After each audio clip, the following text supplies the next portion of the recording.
ሰባት እሺ ክብሉ ካድዩ ዝቀሎም ወይስ ኣይፋለን መብዛሕትኡ ግዜ ሓሳብካ ንሰባት ክትሸይጥ ወይ ክትእምን ክትፅዕር ከለኻ እቲ ፀገም ኣብቲ ሓሳብ ዘይኮነስ ኣብቲ ኣገባብ እዩ ሎሚ ዝኾነ ሰብ ንሓሳብካ ብቐሊሉ ንክቕበሎ ዝገብሩ 6 ሓያላት ናይ ስነ ልቦና ሕግታት ክነግረካ እየ እዚኦም ምስጢራት እዮም ምክንያቱ መብዛሕትኡ ሰብ ብዛዕቦም ኣይፈልጥን እዩ ናብቲ ቀዳማይ ሕጊ ቅድሚ ምሕላፍና ግን ሓንቲ ሕቶ ክሓተካ ሰባት ክኣምኑኻ ትደሊ ወይስ ክፈርሑኻ መልሱ ኣብ መወዳእታ እዚ ቪድዮ ክትረኽቦ ኢኻ ሎሚ ብዛዕባ ሓደ ኣብ ሂወትካ ካብ ዝኾነ ናይ ትምህርቲ ወረቐት ወይ ገንዘብ ንላዕሊ ዋጋ ዘለዎ ክእለት ክንዘራረብ ኢና ንሱ ድማ ንሰባት ምእማን ወይ ድማ ፐርስዌሽን እዩ ነዛ ቪድዮ ላይክ ብምግባር ጀምር ስድራ ናይ ዝኦም ነገር ቻናልና ተዘኮንካ ድማ ሰብስክራይብ ብምግባር ኣባል ስድራ ቤትና ኹን ብዙሕ ግዜ ሰባት ዝበለፀ ብቕዓት ዝበለፀ ፍርያት ወይ ዝበለፀ ሓሳብ ስለ ዘለዎም ጥራይ ዝዕወቱ ይመስለና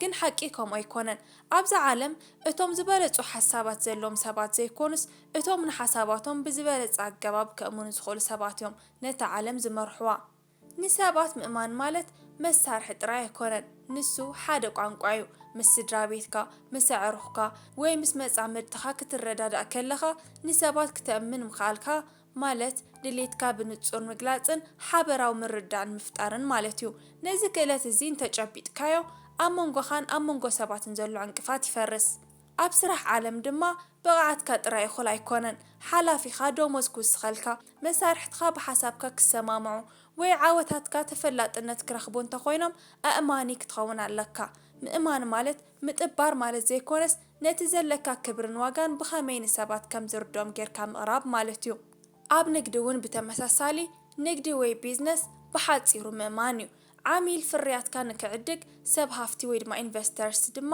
ኣብ ሓሳብካ ገንዘቦም ንከውፍሩ ወይ ሰራሕተኛታትካ ብተወፋይነት ንኽሰርሑ ናይ ምእማን ጥበብ የድልየካ ምእማን እንተዘይተኽኢሉ ንግዲ የለን ንግዲ እንተዘይሃልዩ ድማ ዕቤት የለን ስለዚ እዞም ሎሚ እንመሃሮም 6 ሕግታት ጥበብ ምእማን መፍትሕ ናይቲ ክትበፅሖ ትደሊ ዓወት እዩ ከመይ ጌርካ ነቲ ኣብ ውሽጢ ሰባት ዘሎ ኣይፋልን ዝብል መንደቕ ኣፍሪስካ ናብ እሺ ከም እትቕይሮ ብዝርዝር ክንሪኦ ኢና ሕጂ በቐጥታ ናብ ተቐዳማይ ሕጊ ነተ ቀዳማይ ሕጊ ሕጊ ውዕለታ ወይ ድማ ዘ ላው ኦፍ ሪስፒሮሲቲ እዚ ሕጊ እዚ ገዛ እዩ ወዲ ሰብ ብባህሪኡ ዕዳ ይፈቱን እዩ ሓደ ሰብ ጽቡቕ እንተገይሩልካ ብዝኾነ ይኹን መንገዲ ክትምልሰሉ ትደሊ ሰባት ቅድሚ ምሕታቶም ገለ ነገር ምስትቦም ንዓኻ ንምሕጋዝ ስነ ልቦናዊ ጸቕጢ ይስምዖም ሰባት ንክትእምን ቅድሚ ምሕታትካ ሃብ ግን ዝኾነ ነገር ኣይኮነን እቲ ትህቦ ነገር ሰለስተ ባህርያት ክህልዎ ኣለዎ ፍሉይነት ንዑ ጥራይ ዝኸውን ይኹን ካልኣይ ድማ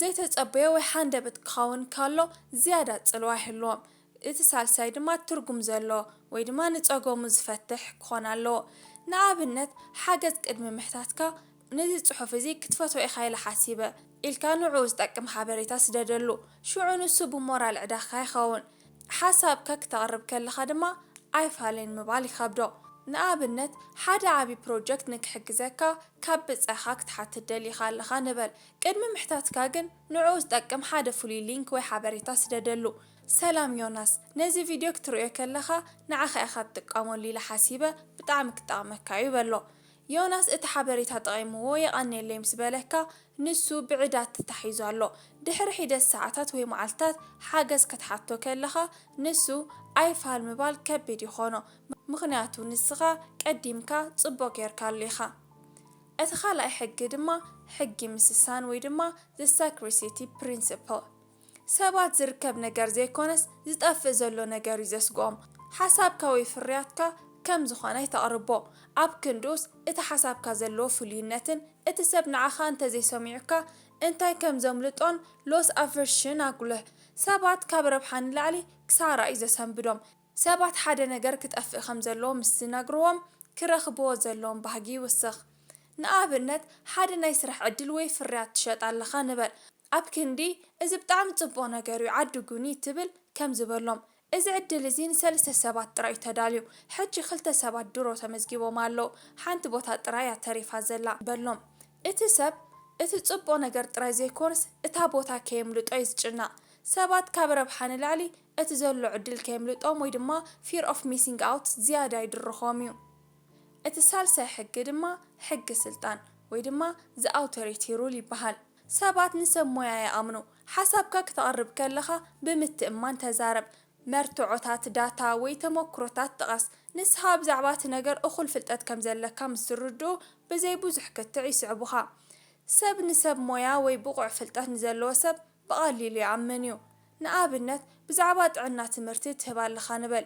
ብዘይ ዋላ ሓደ መርትዖ እዚ መድሓኒት ፅቡቕ እዩ እንተኢልካ ሰብ ክጠራጠር ይኽእል እዩ። ግን ኣብ ክንድኡ ከም ዝበል ከምቲ ኣብ ሃርቫርድ ዩኒቨርሲቲ ገበረ መፅናዕቲ ዘርእዮ ወይ ድማ ኣብዚ ዝሓለፈ 10 ዓመት ምስ 500 ሰባት ክሰርሕ ከለኹ ዘስተውዓልክዎ በሎም። ንስኻ ንዓብይ ትካል ወይ ድማ ሃርቫርድ ወይ ነዊሕ ተመክሮኻ 10 ዓመት ከም መወከሲ ምስ እትጥቀም እቲ ሰብ ንዓኻ ዘይኮነስ እቲ ኣብ ድሕሪኻ ዘሎ ስልጣን ይሰምዕ። ሰባት ንሰብ ሞያ እሺ ምባል ባህርያዊ ልማዶም እዩ። እቲ ራብዓይ ሕጊ ድማ ሕጊ ተመሳሳልነት ወይ ድማ the liking principle። ሰባት ካብቲ ዝፈትዎ ሰብ እዮም ዝዕድጉ። ምስቲ ክትእምኖ ትደሊ ሰብ ተመሳሳልነት ፍጠር። ኣነ እውን ከማኻይ ዝብል ስምዒት ሃቦም። ተመሳሳሊ ተገዳስነት፣ ተመሳሳሊ ቃላት ወይ ተመሳሳሊ ፀገም ከም ዝነበረካ ርኢ። ሰባት ንዝመስሎም ሰብ ኣይነፅጉን እዮም። ሰባት ንዝመስሎምን ንዝፈትዎምን ሰባት እዮም እሺ ዝብሉ ወይ ዝኣምኑ። ንኣብነት ንበል ሓደ ሓድሽ ስራሕ ክጅምር ንዝደሊ ሰብ ሓሳብካ ክትሸጠሉ ደሊኻ ኣለኻ።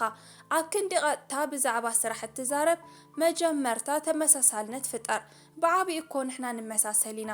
ኣነ እውን ከመኻ ምስ ጀመርኩ ከምዚ ዓይነት ስጋኣት ነይሩኒ እዩ ወይ ድማ ክልቴና እኮ ናይ ኩዕሶ ጋንታ ማንቸስተርና ንድግፍ በሎ። ሰባት ምስቲ ከማዩ ዝብልዎ ሰብ ቀልጢፎም ይላመዱ። ተመሳሳሊ ፀላኢ፣ ተመሳሳሊ ዕላማ ወይ ተመሳሳሊ ድሕረ ባይታ ምስ እተኣሳስር እቲ ሰብ ንሓደ ዓርኬ እየ ዝሰምዕ ዘለኹ ዝብል ስምዒት ስለ ዝሓድሮ ናይ ምክልኻል ዕርዲ የውርዶ። እቲ ሓምሻይ ሕጊ ድማ ሕጊ ማሕበራዊ ምስክርነት ወይ ድማ ሶሻል ፕሩፍ እዩ። ሰባት ባዕሎም ክውስኑ ይፈርሑ እዮም። ስለዚ ካልኦት እንታይ ይገብሩ ኣለዉ ኢሎም ይጥምቱ። ሓሳብካ ቅድሚ ሕጂ ብካልኦት ከም ዝተፈተነን ከም ዝተሰርሐን ኣርኢ። ኩሉ ሰብ ይጥቀመሉ ኣሎ ካብ ምባል ንላዕሊ ንሰባት ዝኣምን ነገር የለን። ሰባት ሓደ ውሳነ ቅድሚ ምውሳኖም ካልኦት ሰባት እንታይ ይገብሩ ከም ዘለዉ ክርእዩ ይደልዮም። ንኣብነት ሓደ ናይ ኢንተርኔት ኮርስ ትሸጥ ኣለኻ ንበል። እዚ ኮርስ ብጣዕሚ ፅቡቕ እዩ ካብ ምባል ከም ዝበል ድሮ 500 ሰባት ነዚ ትምህርቲ ወሲዶም ሂወቶም ቀይሮም ኣለዉ። ኣብ ወርሒ ጥራይ 50 ሰባት ተመዝጊቦም በል። ወዲ ሰብ ብንፅል ክውስን ይፈርሕ እዩ። ኩሉ ሰብ ይገብሮ ካብ ሃለወ ንዓይ እውን ይጠቕመኒ ዝብል ናይ ዕውር እምነት ወይ ድማ ሄርድ ሜንታሊቲ ስለ ዘለና ብካልኦት ሰባት ተመሪሕና ክንኣምን ይቐለና። እቲ ሻድሻይ ናይ መወዳእታን ድማ ሕጊ ተወፋይነት እዩ። ሓደ ሰብ ሓንሳብ እሺ ምስ በለ ዳግማይ እሺ ናይ ምባል ተኽእልዎ ዓብይ እዩ። ስለዚ መጀመርታ ንእሽቶ ሕቶ ሕተት። ንኣብነት 5 ደቂቃ ክትህበኒ ትኽእል በሎ። እሺ ምስ በለካ ነቲ ዓብይ ሓሳብካ ቅርበሉ። ሰባት ምስቲ ዝሃብዎ ቃል ክሰማምዑ ይፅዕሩ እዮም። ሰባት ሓንሳብ ቃል እንተኣትዮም ወይ እሺ እንተኢሎም ምስቲ ዝሃብዎ ቃል ተሰማሚዖም ክቕፅሉ ይፅዕሩ። ንኣብነት ንሓደ ሰብ ን3 ሰዓታት ዝፀንሕ ናይ ውዕለታ ሓገዝ ገብረልካ ክትሓቶ ደሊኻ ኣለኻ። መጀመርያ ነቲ ዓብይ ሕቶ ኣይተቕርበሉ።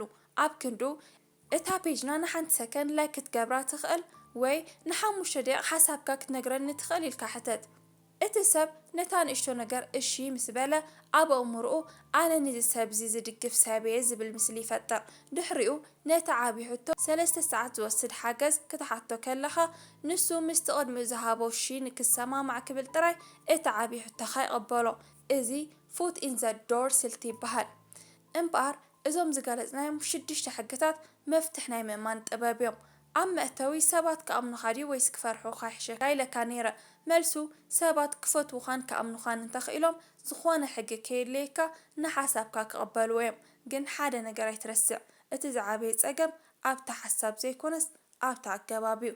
እዛ ቪድዮ እንተፈቲኻያ ጥራሕ ላይክ፣ ስድራ ናይ ዝኦም ነገር ቻነልና ተዘኪንካ ድማ ሰብስክራይብ ብምግባር ኣባል ስድራ ቤትና ይኹኑ። ሰላም ቅነ ይቐኒለይ።